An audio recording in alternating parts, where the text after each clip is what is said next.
Hello dear students, welcome to product chemistry class. मेरा नाम है जय दैया और आज के इस लेक्चर में हम डिस्कस करने वाले हैं application of SN1 and SN2 reaction के बारे में हम डिस्कस करने वाले हैं। लास्ट लेक्चर में हमने कुछ फैक्टर्स डिस्कस किए थे जिससे हम ये पता कर सकते हैं कि रिएक्शन SN1 के थ्रू जाएगी या फिर रिएक्शन SN2 के थ्रू जाएगी, जिसमें मैं थोड़ा सा आपको रिवाइज करवा देता हूँ। जिसमें हमने ये डिस्कस किया था कि सबसे पहले अगर हम बात करें कि जो स्ट्रक्चर है सबस्ट्रेट की वो इम्पॉर्टेंट है, क्योंकि स्ट्रक्चर ऑफ सबस्ट्रेट की अगर हम बात करें कि सबस्ट्रेट 3 डिग्री 2 डिग्री 1 डिग्री, या फिर अगर हम बात करें कि जो स्ट्रक्चर है वो बहुत ज़्यादा बल्कियर है या बहुत ज़्यादा स्मॉलर है, वहाँ हम लोग डिस्कशन करते हैं। फिर अगर हम बात करें दूसरा कि हमारे पास में जो नेचर ऑफ न्यूक्लियोफाइल है वो भी इंपॉर्टेंट रोल प्ले करता है कि जो न्यूक्लियोफाइल का नेचर हमने लिया है वो कैसा है। इवन हम बात करें कि जो लिविंग ग्रुप लिव कर रहा है उसका भी नेचर बहुत इंपॉर्टेंट है। एंड लास्ट अगर हम बात करें सॉल्वेंट की, तो सॉल्वेंट का नेचर भी बहुत इंपॉर्टेंट है। तो ये 4 फैक्टर्स हमने डिस्कस किए थे। अगर आपको पूरा डिटेल में ये सब चीज़ें समझनी है तो आप पीछे वाला लेक्चर देख सकते हैं। हालांकि पीछे वाले लेक्चर और इस वाले लेक्चर में बहुत ज़्यादा डिफरेंस है। डिफरेंस कैसा है कि हमने बहुत ज़्यादा गैप ले लिया है, इसके बीच में अप्रॉक्स 4 मंथ का गैप आ चुका है। Due to health issues videos नहीं बन पाए थे।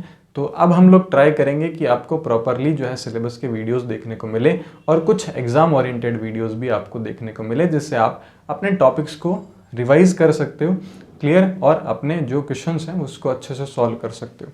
चलिए स्टार्ट करते हैं बिना टाइम वेस्ट करे। तो हमारा जो टॉपिक है वो है एप्लीकेशन ऑफ SN रिएक्शन।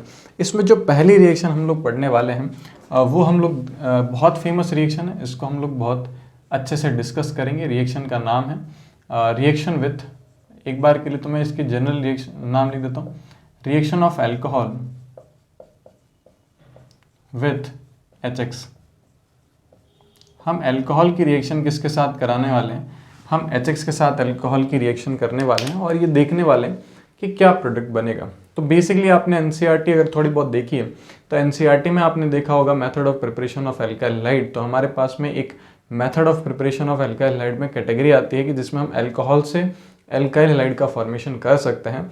तो एल्कोहल से जब हम एल्काइल हैलाइड का फॉर्मेशन करते हैं तो उसमें आपने देखा होगा कि बहुत सारी रिएक्शन होती है। मैं एक बार के लिए रिएक्शन जो है वो रिवाइज करा देता हूँ आपको, फिर हम एक एक सबको डिटेल में डिस्कस करेंगे। तो पहली जो रिएक्शन होती है हमारे पास में वो ये होती है कि जब हम एल्कोहल की रिएक्शन HX के साथ कराते हैं तो HX के साथ रिएक्शन कराने पर तो हमारे पास में एल्काइल हैलाइड प्लस साथ में वाटर जो है वो एज अ साइड प्रोडक्ट बनता है। अगर हम बात करें यहाँ पे, अगर हम एल्कोहल की रिएक्शन PCl3 या PCl5 के साथ कराएंगे तो हमें क्या मिलेगा? एल्काइल हैलाइड मिलेगा वहाँ पे।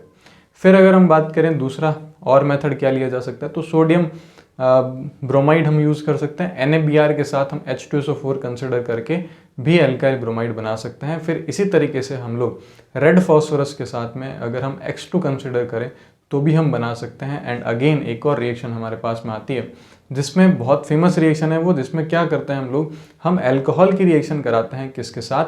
SOCl2 के साथ। एंड इस रिएक्शन को एक नाम दिया जाता है डार्जन प्रोसेस। इन सभी रिएक्शन को हम लोग डिटेल में डिस्कस करने वाले हैं। NCERT में इनकी मैकेनिज्म नहीं दी गई है, तो अगर आप बोर्ड ओरिएंटेड स्टूडेंट हैं तो आप सिर्फ फोकस करें कि रिएक्शन से प्रोडक्ट कैसे बन रहा है और कुछ एग्जाम्पल्स को सॉल्व करें। इसी तरीके से अगर आप नीट और जेई के स्टूडेंट हैं तो थोड़ा फोकस करें नीट के स्टूडेंट्स मैकेनिज्म पर, और जेई के स्टूडेंट तो 100% फोकस करें मैकेनिज्म पर, क्योंकि मैकेनिज्म से अच्छे क्वेश्चंस बनते हैं। क्लियर है? चलिए सो स्टार्ट करते हैं कैसे ये रिएक्शन होती है और कैसे हमें प्रोडक्ट मिलता है। तो एक जनरल रिएक्शन है कि अगर हम एल्कोहल की रिएक्शन किसके साथ कराएं? HX के साथ, तो जो प्रोडक्ट बनेगा वो क्या बनेगा? RX बनेगा प्लस साथ में H2O बनेगा। तो ये एक जनरल सी रिएक्शन है जिसको हम लोग इस तरीके से लिख सकते हैं। 12th के स्टूडेंट इस रिएक्शन को याद रखें। एंड इसी में अगर हम बात करें कि किस मैकेनिज्म के थ्रू जो है वो ये रिएक्शन होती है, तो वहाँ हम लोग देखते हैं। तो बहुत सिंपल सी रिएक्शन है। ये है हमारे पास में ROH। सबसे पहले आपको पता होगा कि जो HX है इन एक्वस फेज है और ये डिसोसिएट होगा किसमें? H++ X- में। ये भी एक्वस फेज में आएगा और ये भी एक्वस फेज में आएगा। क्लियर है? तो ये एक रिएक्शन होती है जो हमें ध्यान होनी चाहिए। एंड अगर हम इसी में बात करें आगे कि किस तरीके से रिएक्शन होगी, तो सबसे पहले इस पर H+ अटैक करेगा, क्योंकि आपको पता है कि ऑक्सीजन के पास में लोन पेयर है। एंड ऑक्सीजन के पास में जो लोन पेयर है ये कुछ इस तरीके से, इसको कौन यूज़ करेगा? हाइड्रोजन इस पर अटैक करेगा, इसको यूज़ कर लेगा। एंड फाइनली यानी कि ऑक्सीजन ने अपने इलेक्ट्रॉन्स H+ को दे दिए हैं। तो यहाँ पे आप क्लियरली देख सकते हैं कि यहाँ ऑक्सीजन पर एक प्लस चार्ज जनरेट हो चुका है एंड आपको पता है कि ये प्लस चार्ज अनस्टेबल होगा और ऑक्सीजन इस प्लस को हटाना चाहेगा। हटाने के लिए ये क्या कर सकता है, इसके पास दो तरीके हैं, या तो ये हाइड्रोजन निकाल दे वापस से, और जब ये हाइड्रोजन को निकाल देगा तो ये वापस रिएक्शन बैकवर्ड जाएगी, यानी कि इस रिएक्शन में बैकवर्ड रिएक्शन की पॉसिबिलिटी है। क्लियर है। फिर अगर हम बात करें इसी के अंदर, सुनना ध्यान से, दूसरा मेथड ये है कि अगर ये अपने इस बॉन्ड के इलेक्ट्रॉन को खींच ले, यानी कि ये एल्काइल ग्रुप के इलेक्ट्रॉन्स को भी खींच ले, तो यहाँ से ये किस फॉर्म में निकल जाएगा, तो यहाँ से ये एक R+ बनाएगा प्लस साथ में एज ए वाटर बाहर निकल जाएगा। तो बेसिक अगर हम देखें यहाँ पे, तो बेसिकली यहाँ पे क्या बना है, कार्बोकेटाइन का फॉर्मेशन हुआ है। तो आप यहाँ लिख सकते हैं ये कार्बोकेटाइन इंटरमीडिएट बना है, कार्बोकेटाइन एज ए इंटरमीडिएट बना है, और ये कार्बोकेटाइन क्या कर सकता है, रीअरेंजमेंट कर सकता है। सो रीअरेंजमेंट इसमें पॉसिबल है, और अगर इसमें रीअरेंजमेंट पॉसिबल है तो हम आगे देखेंगे कौन कौन से अच्छे एग्जांपल्स बनाए जा सकते हैं। और अगर ये R+ बना, यानी कि कार्बोकेटाइन बना, तो इस पर कौन अटैक करेगा, X- अटैक करेगा, और X- अटैक करके जो प्रोडक्ट बनाएगा वो RX प्रोडक्ट बनाएगा एज अ मेजर प्रोडक्ट। तो ये इसका मेजर प्रोडक्ट आएगा। अभी क्योंकि हमने एक ही कैटेगरी ली है तो मेजर प्रोडक्ट इसी को लिखते हैं। अब हम इस पूरी मैकेनिज्म को स्टडी करें तो हमें ये क्लियर होगा कि इस रिएक्शन में RDS स्टेप कौन सा होगा। तो आप क्लियरली देख सकते हैं कि फर्स्ट स्टेप में H+ जो है वो अटैक कर रहा है और ऑक्सीजन से इलेक्ट्रॉन खींच रहा है ना, ऑक्सीजन इसको इलेक्ट्रॉन दे रहा है, एंड फाइनली यहाँ पे देख सकते हैं कि बॉन्ड ब्रेकिंग हो रही है। तो सेकंड स्टेप जो है formation of carbocation, formation of carbocation जो है वो RDS स्टेप है। तो ये तो एक चीज़ आपको ध्यान रखनी है कि formation of carbocation is RDS step in this reaction. Clear है, यहाँ तक हम लोग कर सकते हैं। फिर अगर आप ध्यान से देखें कि एज ए इंटरमीडिएट कार्बोकेटाइन का फॉर्मेशन हुआ, तो जो मैकेनिज्म है वो मैकेनिज्म आपको कुछ सिमिलर से दिख रही है SN1 के थ्रू ये मैकेनिज्म जो है वो कंप्लीट होगी। तो यहाँ मैकेनिज्म हम लोग कंसिडर करेंगे SN1 मैकेनिज्म। तो ये तो कुछ इंपॉर्टेंट बातें होगी इससे रिलेटेड कि formation of carbocation is RDS step and carbocation बन रहा है तो रीअरेंजमेंट पॉसिबल होगा एंड मैकेनिज्म SN1 के थ्रू जाएगी। वहीं अगर हम बात करें इसमें कुछ और इम्पॉर्टेंट पॉइंट्स की, तो अगर हम बात करें ऑर्डर ऑफ रिएक्टिविटी की,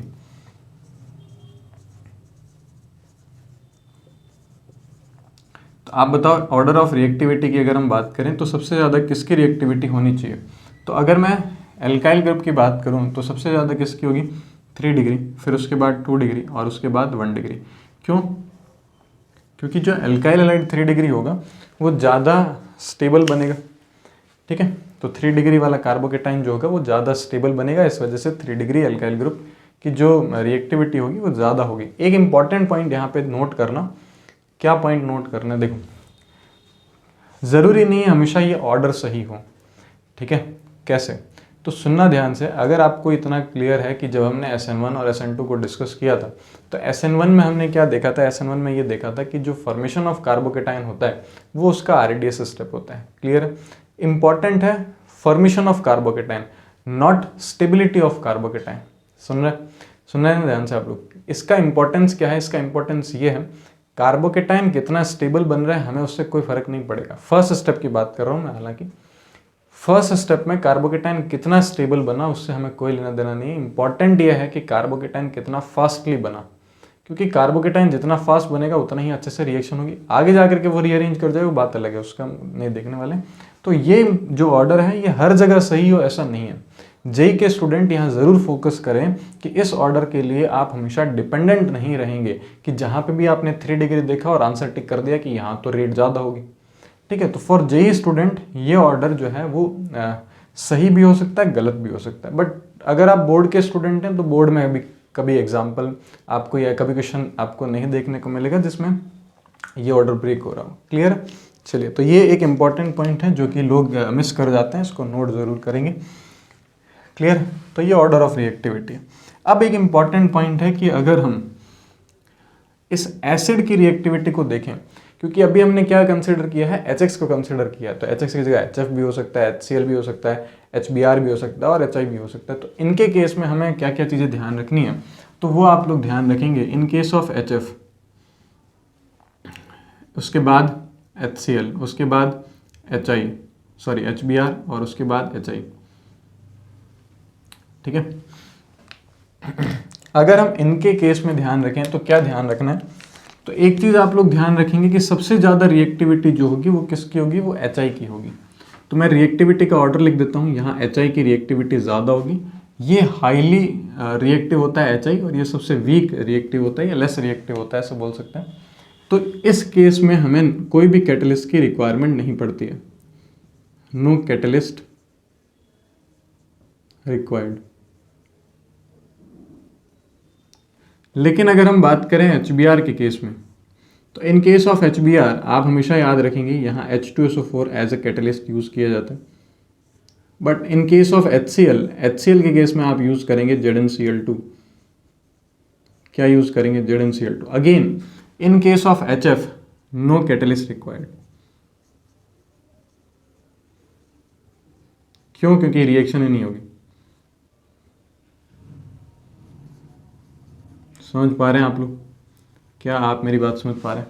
इन case of HF no catalyst required because no reaction. आप प्रोडक्ट लिख सकते हैं, नो रिएक्शन आप लोग, मैं यहाँ लिख देता हूँ, इसके साथ कोई रिएक्शन नहीं होगी। समझ पा रहे हैं आप लोग, ये एक इम्पॉर्टेंट पॉइंट है।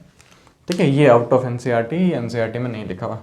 अब एक इम्पॉर्टेंट पॉइंट सुने ध्यान से कि अगर हम बात करें कि इस HCl और ZnCl2 के कॉम्बिनेशन को एक नाम दे देते हैं हम लोग, क्या नाम दे देते हैं, this is Lucas reagent,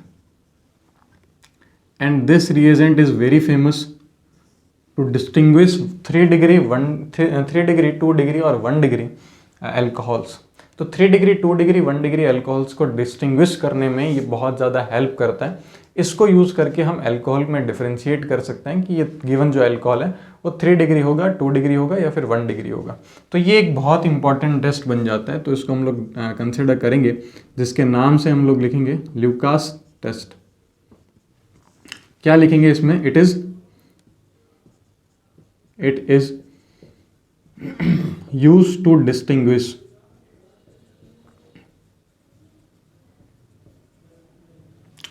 3 degree, 2 degree, 1 degree alcohol. ठीक है, अब कैसे होता है, किस तरीके से हम लोग करते हैं, इंपॉर्टेंट है ZnCl2 होना चाहिए। क्लियर, चलो एग्जाम्पल देखें ध्यान से। हमारे पास ये एक एल्कोहल है, अगर मैं इस एल्कोहल को किससे रिएक्शन कराऊं, HCl के साथ ZnCl2, तो यहाँ जो प्रोडक्ट बनेगा वो प्रोडक्ट तो बहुत अच्छे से बन जाएगा, बट यहाँ पे एक टर्बिडिटी आती है। ठीक है, सॉल्यूशन जो है वो धुंधला हो जाता है, तो टर्बिडिटी आती है, और ये जो टर्बिडिटी होती है वो बहुत इंस्टेंट आती है। ठीक है, बहुत इंस्टेंट आती है, जैसे ही आपने रिएक्टेंट डाला और आपने HCl और ZnCl2 कंसिडर किया और आपको एक टर्बिडिटी मिलेगी। तो इंस्टेंट टर्बिडिटी आ रही है, इसका मतलब कि हो ना हो जो एल्कोहल है वो 3 डिग्री होगा। इन केस ऑफ 2 डिग्री, देखें ध्यान से, इन केस ऑफ 2 डिग्री यहाँ अगर हम रिएक्शन कराते हैं HCl और ZnCl2 की, तो प्रोडक्ट तो बहुत इजीली बन जाएगा, लेकिन यहाँ जो टर्बिडिटी आती है, इस टर्बिडिटी को आने में लगभग 5 से 7 मिनट का टाइम लगता है। आपको 5-7 मिनट टाइम लगाना होगा, यानी कि वेट करना होगा, और फिर आपको टर्बिडिटी मिलेगी। सही है, तो इतना टाइम लग रहा है, इसका मतलब है कि अल्कोहल होना हो कहीं ना कहीं 2 डिग्री है ये अल्कोहल। फिर अगर हम बात करें कि इन केस ऑफ 1 डिग्री अल्कोहल, तो ध्यान रखें important, in case of HCl and ZnCl2, तो यहाँ कोई टर्बिडिटी नहीं आती है। हालांकि इसकी रिएक्टिविटी भी बहुत कम हो जाती है, तो कोई टर्बिडिटी नहीं आती है। तब तक टर्बिडिटी नहीं आएगी जब तक हम इसको हीट नहीं करेंगे। एक इम्पॉर्टेंट पॉइंट है, इम्पॉर्टेंट पॉइंट तो ये है कि इसमें टर्बिडिटी नहीं आती है, जब इसको हीट किया जाता है तो टर्बिडिटी आती है। इसमें आप लोग ये ध्यान रखेंगे, ऑन हीटिंग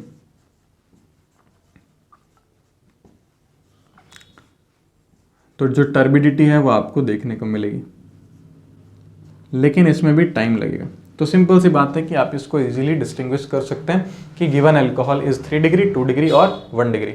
क्या मेरी बात आप सभी को समझ में आ रही है बहुत ईजिली कि इस तरीके से हम जो है ल्यूकास टेस्ट को यूज़ कर सकते हैं। ल्यूकास टेस्ट के लिए इंपॉर्टेंट है HCl और ZnCl2, ठीक है। और आपके लिए एक छोटा सा क्वेश्चन है, देखते हैं कितने लोगों को ये क्लियर है। ZnCl2 यहाँ पे क्या रोल प्ले करता है, क्यों ZnCl2 कंसिडर किया गया, और ये टर्बिडिटी किसकी वजह से आती है। अगर हम ZnCl2 को हटा दें तो कोई टर्बिडिटी देखने को नहीं मिलेगी और उसको ल्यूकास टेस्ट नहीं कहा जाएगा, वो एक सिंपल रिएक्शन होगी HX के साथ या HCl के साथ। लेकिन अगर हम यहाँ ZnCl2 लेते हैं तो टर्बिडिटी आती है।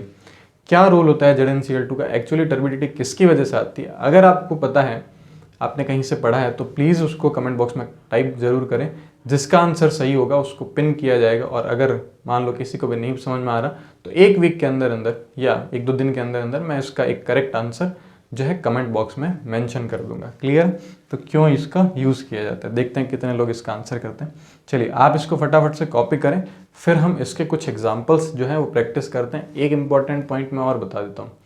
क्या इंपॉर्टेंट पॉइंट है, देखो हम ये याद कर लेते हैं कि 3 degree alcohol, 2 degree alcohol, 1 degree alcohol, instant turbidity 3 degree में आती है, 5 to 7 मिनट का टाइम 2 डिग्री में लगता है, एंड 1 डिग्री में हमें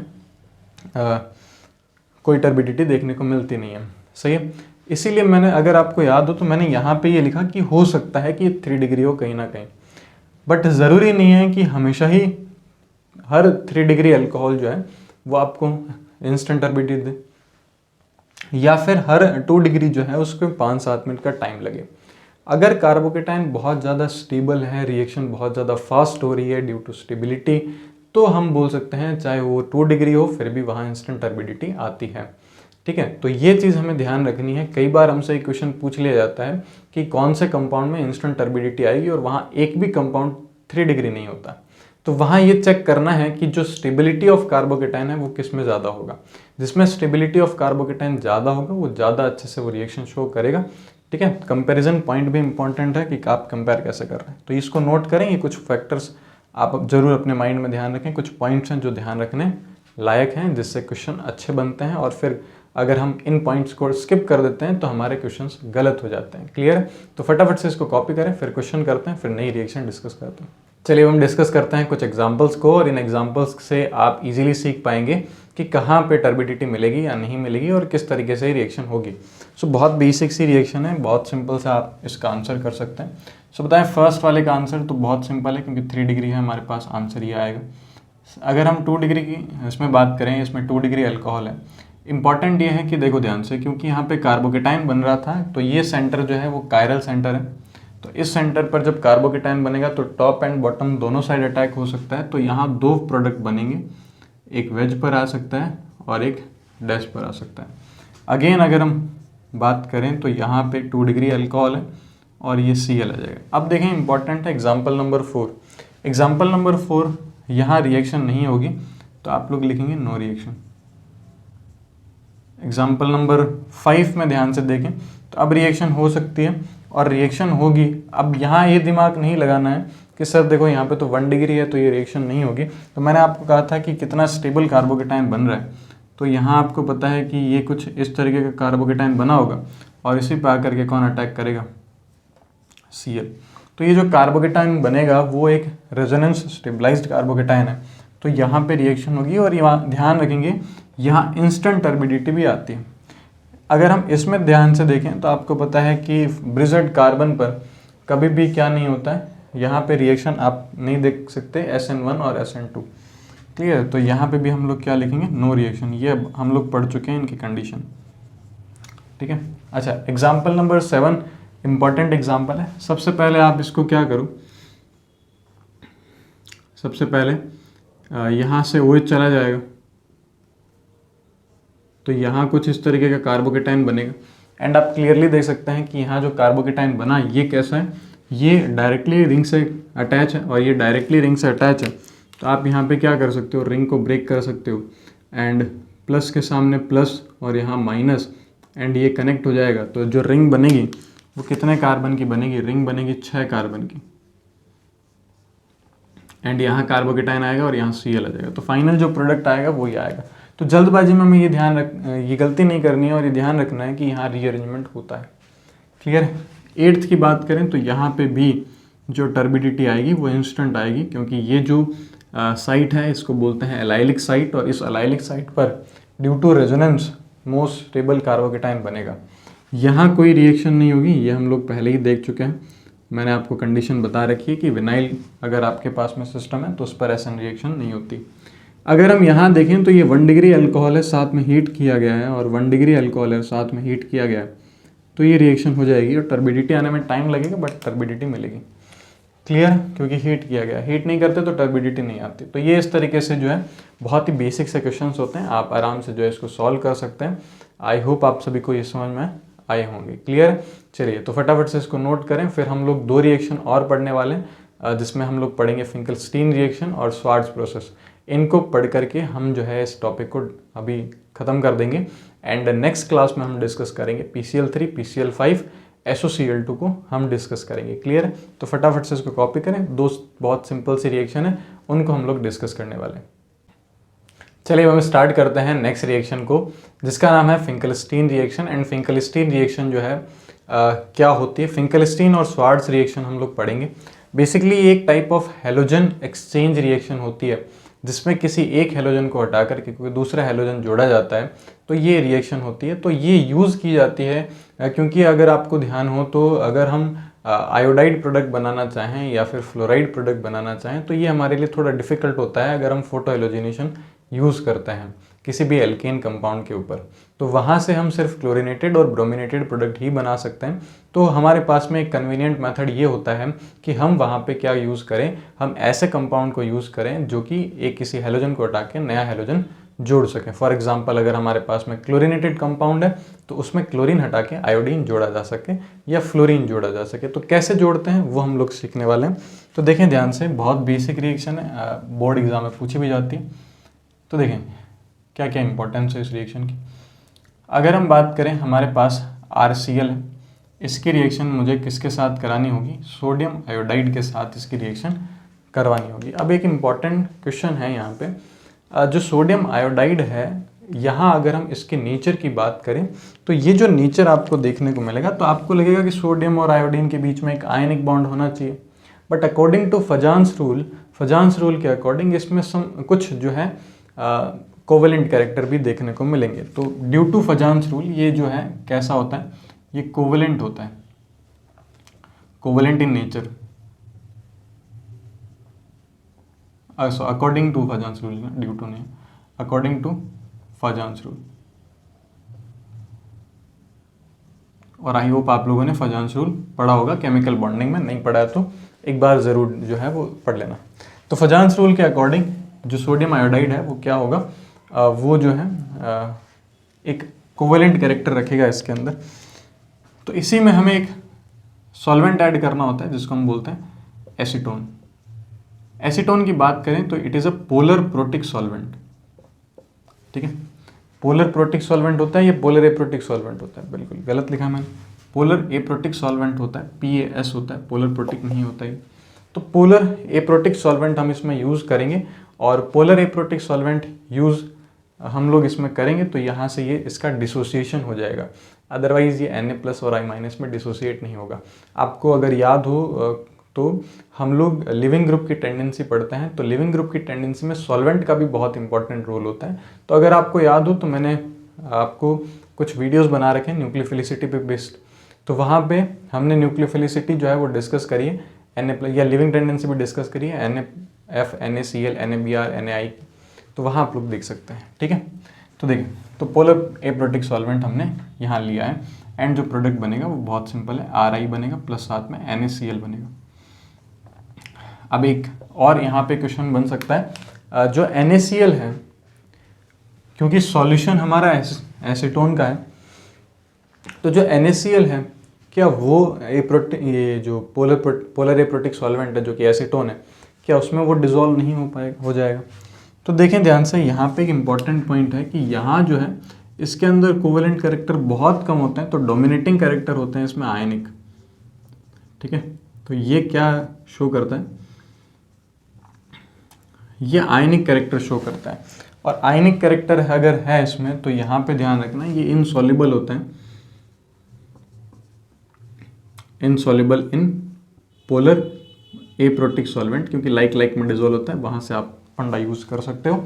तो insoluble in polar aprotic solvent, तो ये प्रिसिपिटेट हो जाएगा, तो इसका पीपीटी बनता है, ध्यान रखना, ठीक है। ये प्रिसिपिटेट आ जाता है, ये पीपीटी बना लेता है अपने। क्लियर।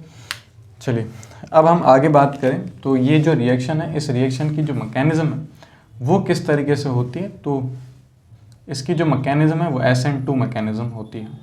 ये याद रखना, मैं बार बार मैकेनिज्म नहीं लिख रहा, आप सभी को पता है।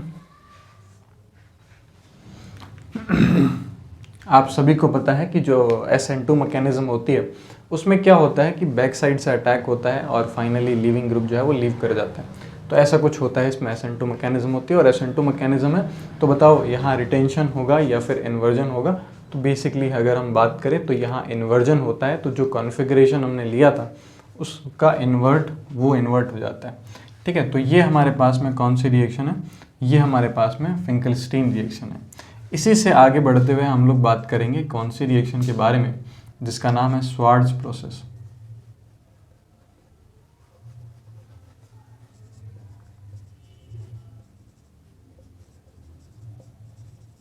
स्वार्ट्ज प्रोसेस लिख सकते हो, स्वार्ट्ज रिएक्शन लिख सकते हो, बात एक ही।